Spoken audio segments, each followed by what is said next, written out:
আজ আপনাদেরকে বলবো বাজিকর পাখির বাচ্চাকে কতদিন পরে আলাদা করবেন। তো সেক্ষেত্রে বলবো, ফার্স্ট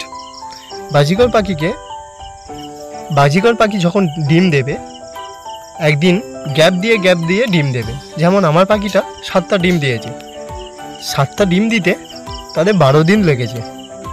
12 দিন পর তাদের 18 দিন বা 19 দিন যখন 19 দিন হয়েছে, তখন বাচ্চাগুলো ফুটতে শুরু করেছে।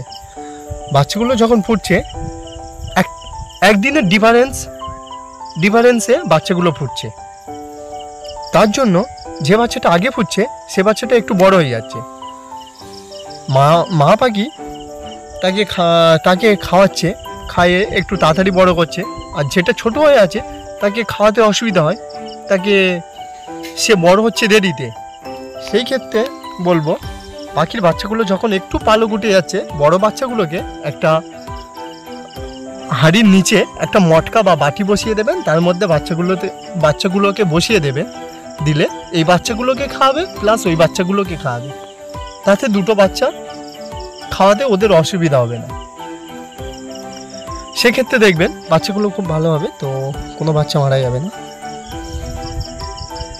আর এক্ষেত্রে বলবো, যখন হাঁড়িতে বাচ্চা থাকবে তখন একটু সফট ফুডটা বেশি দেওয়ার চেষ্টা করবে। সফট ফুডের সাথে যদি কেউ গরমে বাচ্চা তোলেন, সফট ফুড তো অবশ্যই থাকছে, তার সাথে থাকবে কুলপো শাকের সাথে সবজি, এই দুটো অবশ্যই থাকবে।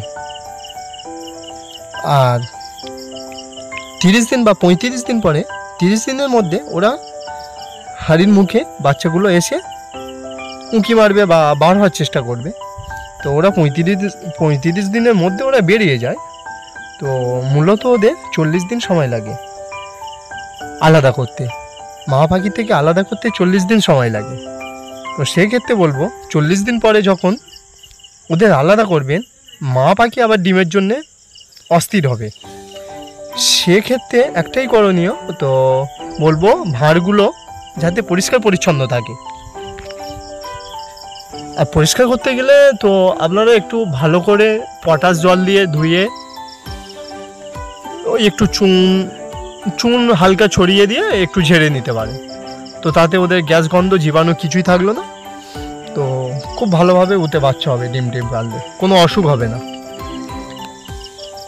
এভাবে বাচ্চা তুলুন, অবশ্যই দেখবেন 4-5টা করে বাচ্চা পাবেন।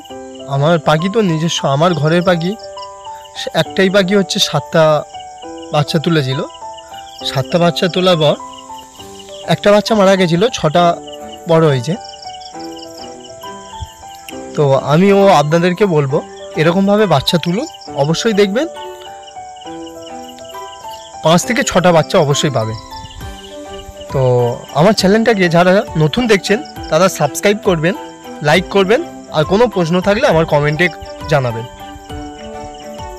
তো আপনারা আমার পাশে থাকুন, আমি আরও নতুন ভিডিও নিয়ে পরের বারে ফিরে আসছি।